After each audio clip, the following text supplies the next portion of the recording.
And we are live. So let's see here. Good evening, everyone. It's almost 7:10, but it's Tuesday, and that means it's time for another Tuesday talk in the 71st District. I'm Joan Padilla, and as you know, I'm running for state representative. And I've been bringing on guests these last few weeks just to really talk about opportunities, give you information about maybe some things that should be looked at in the future. My motto for the campaign is to grow the 71st. And so tonight's topic is on hemp. And I've asked a good friend. She and I have gotten to know each other over the course of the last year and a half or so, from me attending many of her symposiums, I guess, on hemp and everything.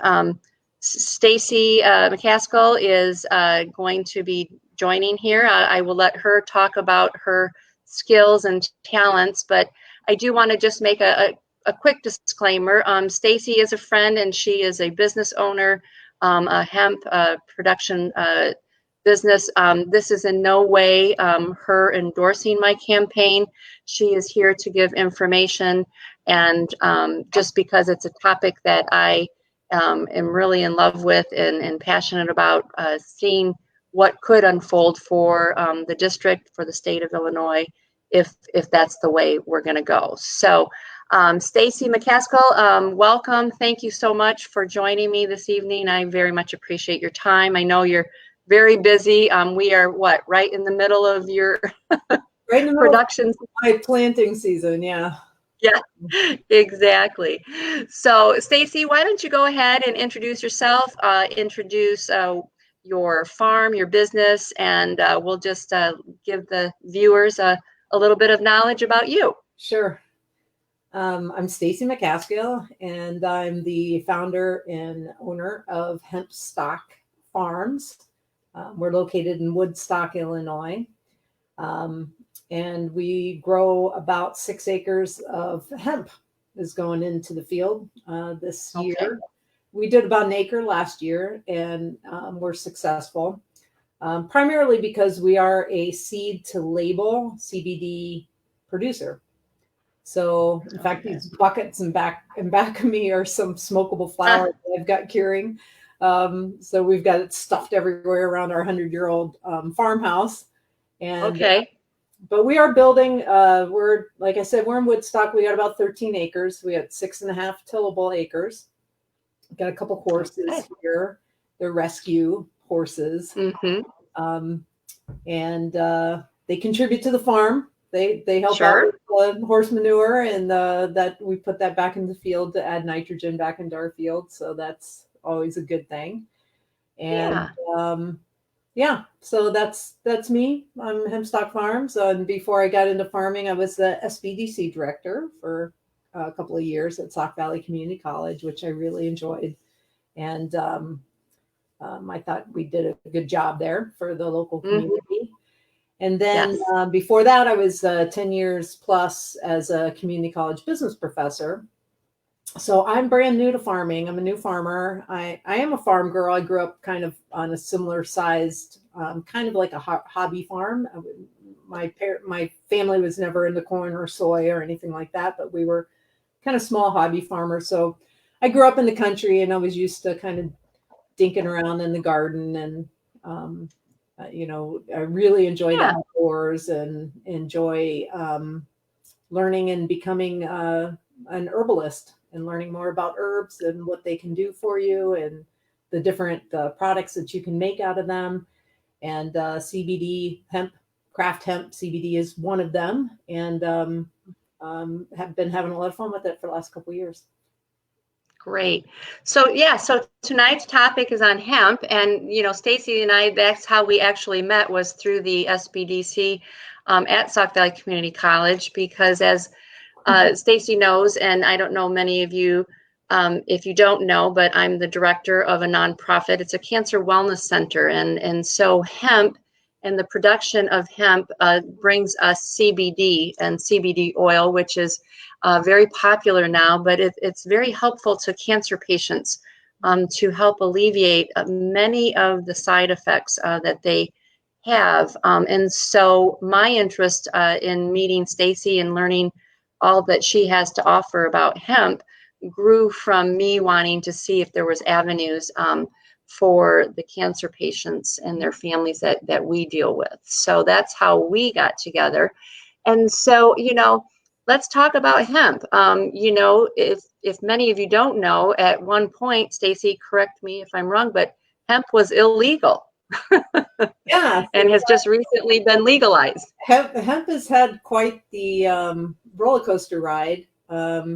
Actually, in World War II, it was required that farmers grow hemp for the war effort. So we grew a lot of hemp in Illinois. Illinois was one of the leading hemp producing states. That was hemp for fiber, though, is a different kind of hemp. So the kind of CBD, or I would say the kind of they call it ditchweed or hemp that you see growing around the edge of fields that farmers have been trying to eradicate for the last 50 years or so, came from a hemp a varietal that was specifically grown for fiber. Which is a very different kind of hemp than what I'm growing, which is more likened to marijuana than it is to a fiber hemp.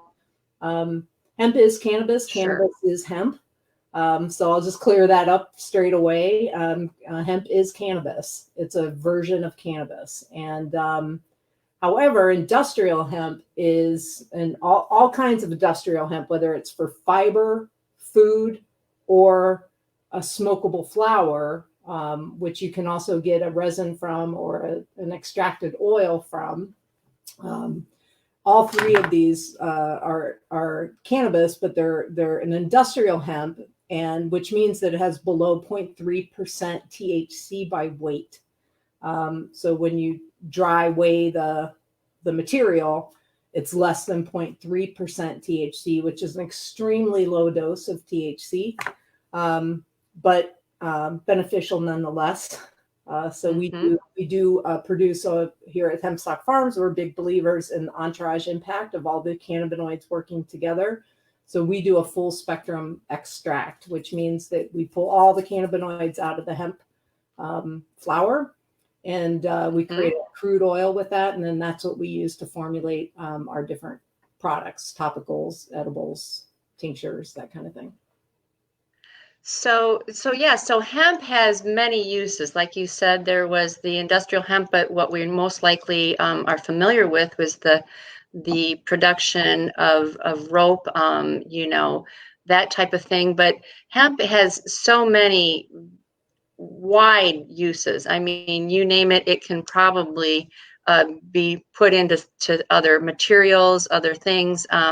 So I think that's what my interest is that we have a product that used to be grown here in Illinois. We were the top producers, as you said.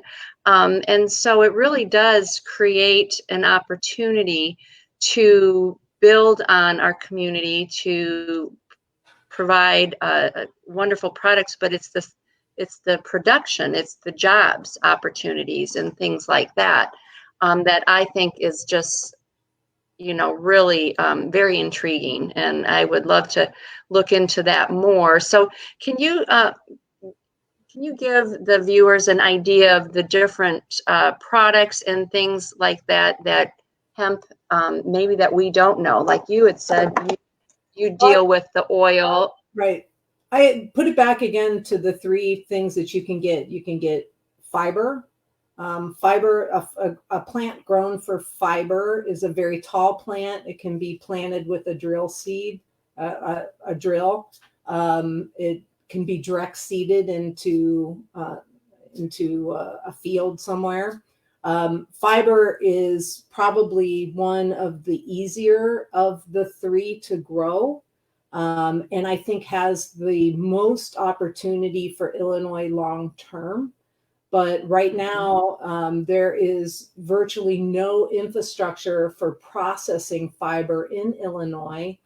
And it's kind of a chicken egg thing. You need to locate your decortification facility. That's what breaks down the fibrous stalks into the bast and the hurd, which are two different parts of that fibrous stock plant.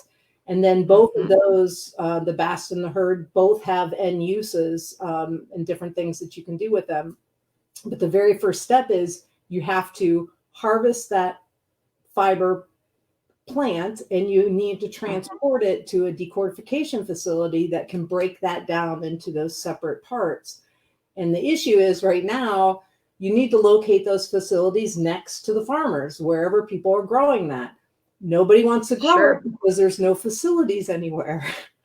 So, and you don't know whether one's going to pop up near you or not. So it's like, why would you grow a crop that there's no place to go get it processed into anything? So the only people that are growing fiber in Illinois right now are people that are conducting research, or very small farms that are kind of like heritage farms, or folks that are just super interested in it and they're trying to invent their own decortification processes, or they're just experimenting with it. But I think long term it can be very, very lucrative for Illinois. I think it could be the third big crop: corn, soy, and fibrous hemp.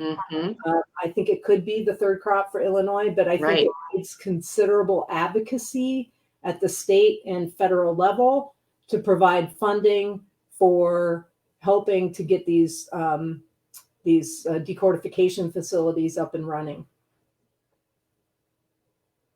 Sure. And once that is, you've got the processing done, then that product goes off and can be put into, I've read, building materials. I've heard that hemp product is not susceptible to mold. Is that correct? It really is simply unlimited. I think, I can't remember where that 10,000 uses came from, but I think it was like a 1950s or 1960s, I don't know, life article or something. I forget where it appeared, but it was like a long time ago, so it's not like this is brand new. Like, people don't know how to make stuff out of this. There's a lot of opportunity. I've heard people that are working on batteries made from hemp. That's a lot lighter and holds a charge better. Ford,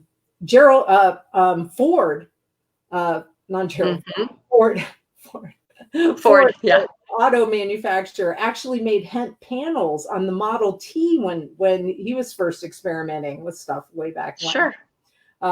So yeah, there's a ton of applications out there. I really haven't researched that because I personally, I mean, I'm a huge advocate for seeing more hemp products produced here in the United States, and I would love to see our government get behind backing financially the infrastructure that is required to allow us to utilize the hemp plant. And it's really that it's these decortification plants, number one, that is, I think, is one of the first steps to doing that. But I'm not a huge expert on fiber hemp because like I said, I'm only 13.5 acres. We only have 6.5 tillable acres, which is a perfect size for a craft hemp CBD grow, but not large enough by any means for a fiber grow. You could never make enough money. It would be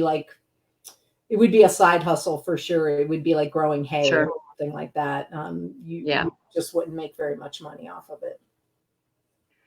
So let's talk about hemp stock farms, and how many crops have you brought in? Like you have planted and full cycle. We've completed one cycle from last year, and we're starting our second year. And this is the second year for Illinois for hemp. And most people are growing CBD hemp. There's very few people, like I mentioned, that anybody that's doing fiber is just doing it as an experiment. And conduct research. We can grow for food, so that's a different varietal of hemp. it's for the hemp seed, and from the seed you can create the hemp hearts. You can eat the whole seeds. It's better for you than flax. Has more omega fatty acids. It's very high in protein. It would be a great animal byproduct, or an animal to feed to animals, which we're not allowed to do right now. So according to the FDA and the USDA, anything from hemp is considered an adulterant as a food additive. So it's not yet allowed to be introduced into our food supply chain.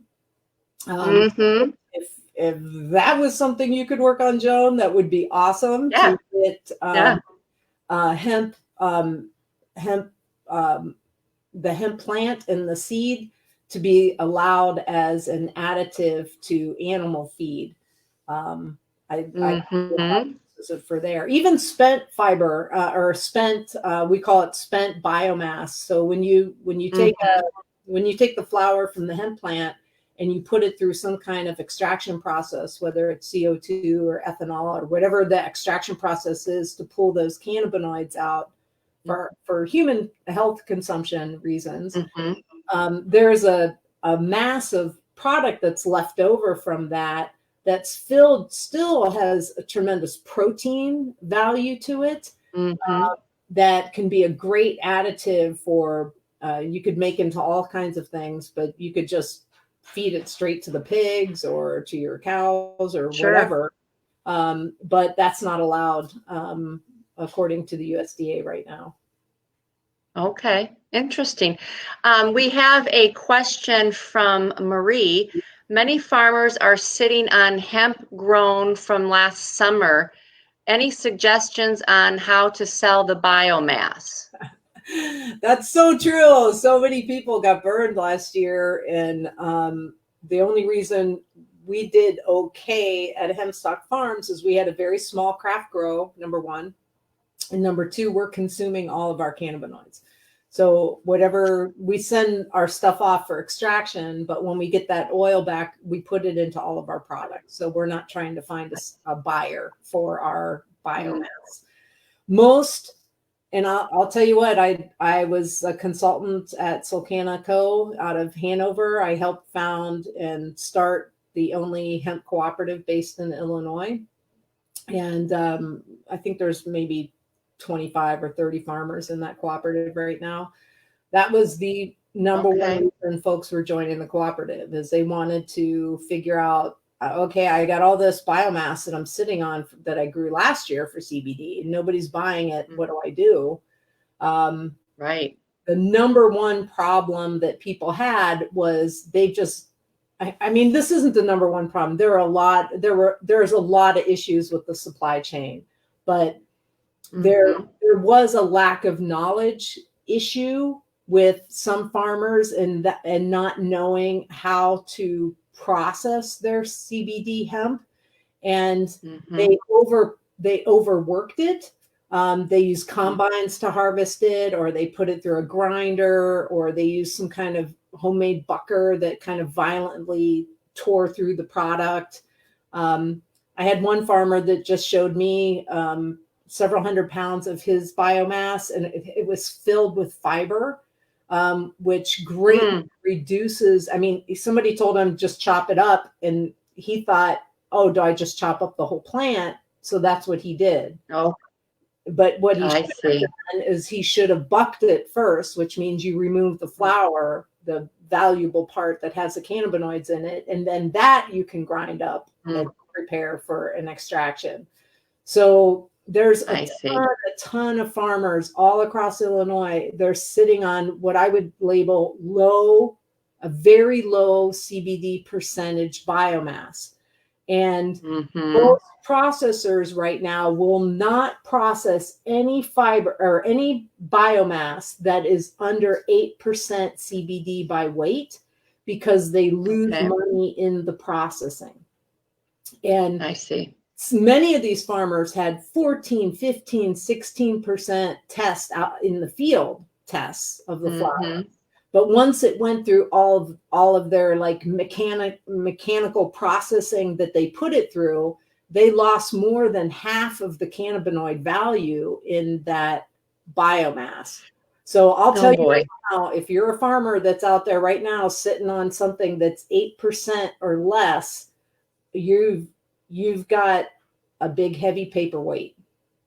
Yeah. I don't know what else Shoot. to tell you beyond that. Right. The only other tip, and I've advised a few farmers on this, if they want to make some kind of CBD, a low percent CBD cigarette or something like that, they might be able to Mm-hmm. roll something up, but you couldn't make it out of that. For example, that biomass that farmer showed me that was filled with fiber, stalks and stems and leaves Mm-hmm. and stuff. You couldn't smoke that even if you wanted to. I mean, it's just like impossible Right. to roll that up into anything because it's got all these Yeah. little sticks in it and stuff. So Sure. so part of it's a lack So of knowledge, part of it's an issue with the supply chain, part of it is the fact that most that CBD is a very gray, if not a black market. mm-hmm. CBD is considered an adulterant by the USDA and by the FDA. And so, technically, any business like mine that is putting CBD into any kind of consumable, Mm-hmm. that's not approved. We're technically Yeah. FDA approved. I wouldn't call it illegal, but it's a very, very gray and Sure. black market with that. Prevents us from getting financing, prevents us from getting payment processing, Sure. keeping banking. I've been kicked out of a bank. Mm-hmm. I've been kicked out of 2 payment processors. I've been kicked off of Facebook just for Wow. talking about hemp on Yeah. Facebook. I went into Facebook jail for 6 weeks because I said I was going to Oh go to no. the farmer's market. So these are the Uh-huh. barriers that need to be lifted so that CBD craft hemp can be opened and function normally. It's like Mm-hmm. once that is lifted, then all these folks that are sitting on tons of of high CBD hemp that are still having a hard time finding a market for it will be able to find that market. But you're not going to be able Sure. to find it until you really legalize CBD as a supplement, as a Sure. as some kind of a supplement category rather than a medicine category. Right. So talk a little bit about, so what I understand, and for you, I mean, maybe it's not, but it can be a little labor intensive for you as being a hemp producer. And how many plants would you say that you planted? Did you plant from seed or did you plant from the little seedling, little grow areas, or did and what was that like? I mean, how did it all turn out in the end, and what was your takeaway from your first I've good year? Or I've we've done a little bit of both. Last year we bought seed and we grew our own seedlings and we transplanted them. We did also tried to direct seed.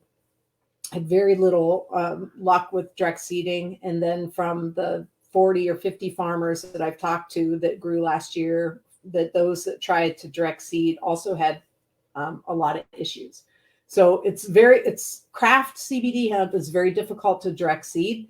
You want to plant it very shallow. It's a very tiny seed, not as small as a beet seed, but it's pretty small. And you need to plant it mm-hmm. less than a half-inch deep.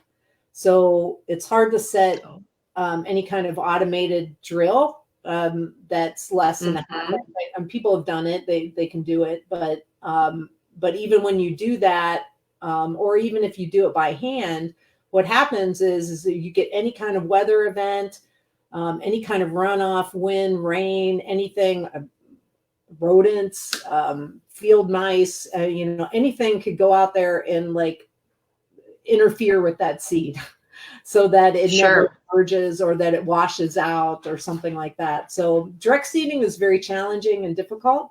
So most people do transplanting. So they either transplant one of two different things. They either transplant a seedling that either they themselves grew to about Okay. height, Mm, or they buy seedlings from a genetics provider who grows the seedlings for them. I see. Or if you don't get a seedling transplanted, then you can also transplant clones. Some Mm, folks do try this year. Some hemp farmers have been trying to make their own clones from their grow from last year, but it is a very, I would say it's quite technical. And if mm-hmm. you're not an experienced horticulturalist with making cuttings and rooting those cuttings, doing clones is very difficult. Sure. But they're available from genetics providers who have experience with that. Clones typically Okay. cost twice the amount that a seedling does. This year, seedling Mm-hmm. prices were around $2 a piece, and clones were around $4 a piece in the market. Okay. Seeds were anywhere from 80 cents to $1.50 each this year. Mm. So And it's how many did you plant? I did 10. I'm doing 10,000 this year. Oh, okay. Okay. Yeah. And So how you're in the process of planting them right now? yes, I have transplanted. I had some clone or not clones, but seedlings that I got from a Mhm. genetics company. So I've transplanted maybe about 1,500 from that. I also Okay. grew from seed, and we grew those in our hothouse. We put up greenhouses this year. Mm-hmm. We grew those in our greenhouse, and we transplanted those. And then we also grew some plants as an experiment over the winter to see if we could identify the sex of the plant before it got to transplantable size to see if we could just Okay. grow um, the male, female, the non-feminized seeds, Yeah. and then identify Mm. who the males were, pull those out, and then put the female plants back into their vegetative state. We did that. We started with Sure. couple of thousand, and we only ended up with a couple of hundred, I would say, that were transplantable that we were able to put out into the field. So that was kind of a failed experiment, but it can be Interesting. done. But it's just very labor intensive, Yeah. took a lot of time. But it was kind of fun Yeah. playing around with that. Sure. Sure. So now how long is the maturing process? When do you look to harvest? Harvest will probably, I'll probably be pushing harvest this year because I got in so late. I really should. Mm-hmm. Most hemp folks, our craft hemp CBD growers already have their plants in the ground and growing. I would say Okay. probably June 15th was kind of the deadline for when you would like to have Mm-hmm. your transplants planted and in the ground and ready to go. Okay. We've got about 6,000 plants that are being grown. We've got an experimental method that we're working with, this Japanese method it's a refrigerated container that has robots, and it moves the Hmm. seedlings it kind of like moves it from one light source to another rack at a different light source and then a different height, and it moves it. So we're kind of conducting research based on that, and it'll be another week or so before we get those seedlings ready to transplant.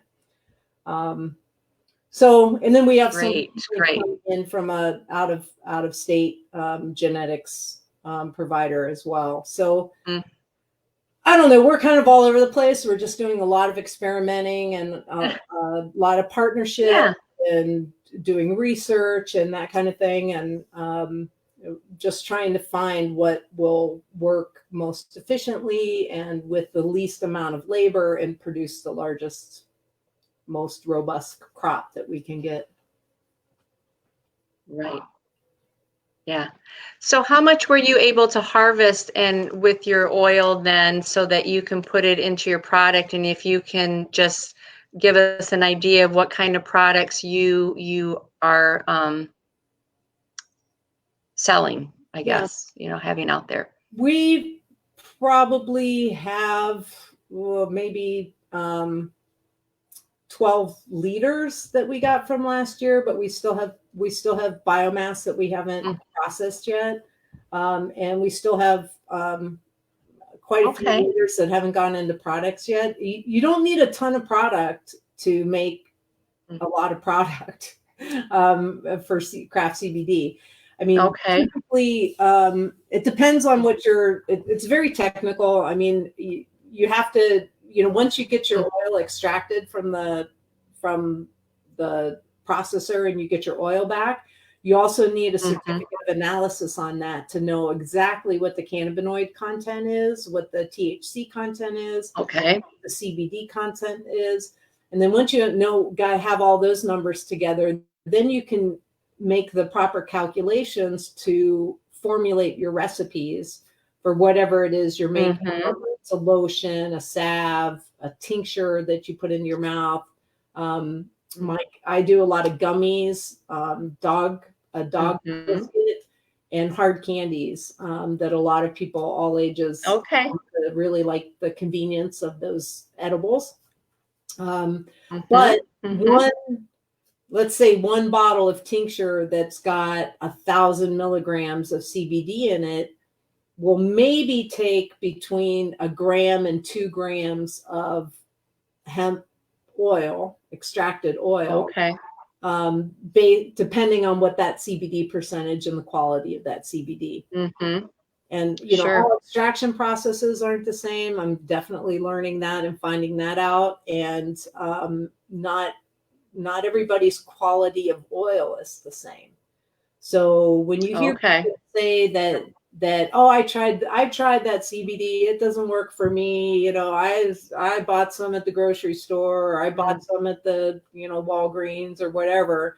And it was no good. It's like, well, then try something else, because they are not all created equal. Sure. And if I just highly recommend that if it's something that you want to try, that you've heard a lot of good things about from other people, I would just keep trying different brands and different products within that line of brand to figure out until you happen on to what works for you. And then once you find what works for you, hopefully that company will be consistent in their quality and in their production of whatever it is that they're producing. Sure. And in the state of Illinois, they have a pretty tight rein as far as, your testing and things like that. You have to meet certain, expectations. Otherwise, if you have, your CBD or your product is hot, if it's over the, 0.03%, then they don't let you harvest it, or you have to get rid of it. And it's not exactly like that. Okay. That's true for coming your product out of the field. So the way industrial hemp works nationwide is, and all these states will eventually have to align with the USDA rules that were issued. And the USDA rules is a total THC calculation. It's by dry weight. So you take that flower and you measure the percentage of THC in it. And if it's under 0.3% THC by weight, it's considered industrial hemp. Now, if you consume that as a smokable, like if you just smoke that flower like you would smoke cannabis, you won't get high from that. You'll feel an effect of the THC, and some people count it kind of like a body high or something like that. You do feel the effects of pain relief, relaxation, that kind of thing. Most people report feeling that immediately when they smoke a smokable hemp. But most people don't. There's kind of a niche group that smoke. I do sell a lot of smokable flower and products here. I've got about 4 varietals at Hemp Stock Farms that we sell and people regularly as a smokable. A lot of people prefer smoking CBD hemp over traditional cannabis, because the cannabis that's available through the dispensaries and that kind of thing is an extremely high THC. I mean, it like Right. lays you out. And there's some people Sure. just do not want that much THC, especially if they're looking for Yeah. something like, Right. Right. they're not looking for the high. What they're looking for is the medicinal benefits of the pain Sure. relief, Mm-hmm. appetite, like your target group that you work with, Joan, that are looking to restore appetite, reduce pain, reduce anxiety, that kind of. Yes. So, so there is a group, I do want to say, that prefers consuming like smoking CBD instead of Mm-hmm. smoking medical marijuana, Yeah.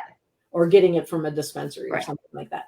But I would say Sure. most of the general public that is consuming some kind of CBD product prefers it in an edible or a tincture or some kind of topical, maybe. Sure.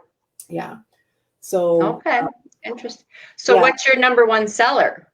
Our number one seller is our gummies and our hard candies, I would say, is our number one. And then I would say that would be followed by the dog treats that we have. We have 10 milligram dog treats available. And Okay. then the smokables. I mean, people, there, like I said, there are a certain kind of amount of people that like the smokables. But my point about talking about the difference between a smokable, which is what the THC rules apply to, and an edible or a topical, which those same rules do not apply. So if you're using hemp-derived CBD, your THC level will be low, Okay. but it won't be non-detectable. And if you are taking a full spectrum CBD product, like we make I at see. Farms, there is a detectable amount of THC in each of the products. You'd have to eat a lot of them to get the same high that you would get from eating like a 5 milligram or a 10 milligram THC edible from a dispensary. You'd have to. I try to keep my edibles under 1 milligram THC. So my edibles are well under 1 milligram per serving. I see. But if anybody tells you that they have a full spectrum product, and don't worry, you'll never get high off of this. There's no effect. Everybody's different. I mean, I've had some people that will take some edibles that we've made, and maybe they'll eat 3 or 4 of them, and they might get a little bit of that sense of that high feeling because they've consumed like 3 to 5 milligrams of THC by eating pieces. So that's the kind of big dark secret that's out there, is that full spectrum hemp derived CBD does have THC in it. It's just not. It's not. I don't know, if someone's seeking a high, that's not the way to do it. It's like there's so many cheaper options and more effective options. If you're searching for a high, don't go buy CBD. Yeah. But I'm a huge believer that that minuscule amount, that very small amount of THC that is in a hemp-derived CBD product, I believe is part of the entourage impact of the benefits of all the cannabinoids working in tandem together to align your cannabinoidal system and to reduce inflammation and get you back on track with your healing and whatever you're working to recover from. Yeah.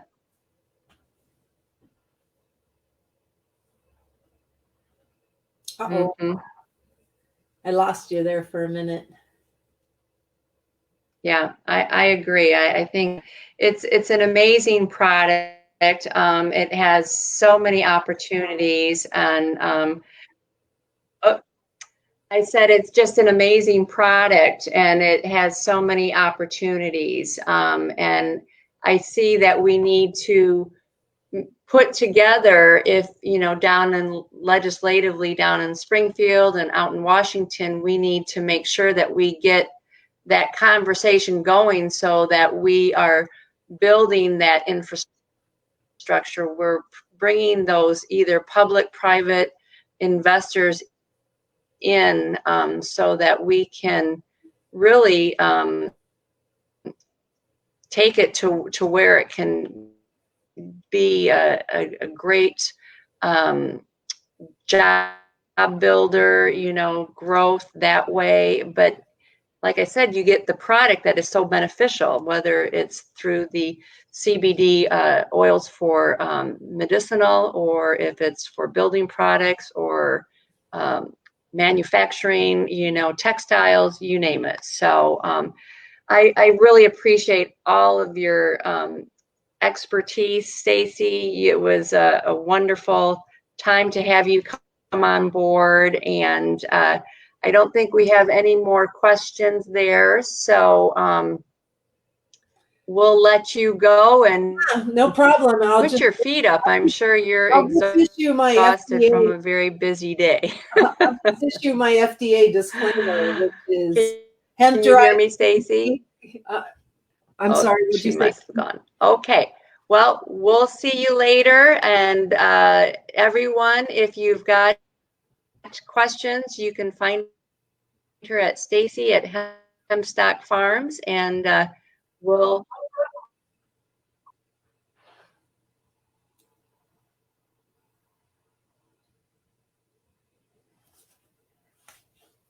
Thank you. Thanks for having me.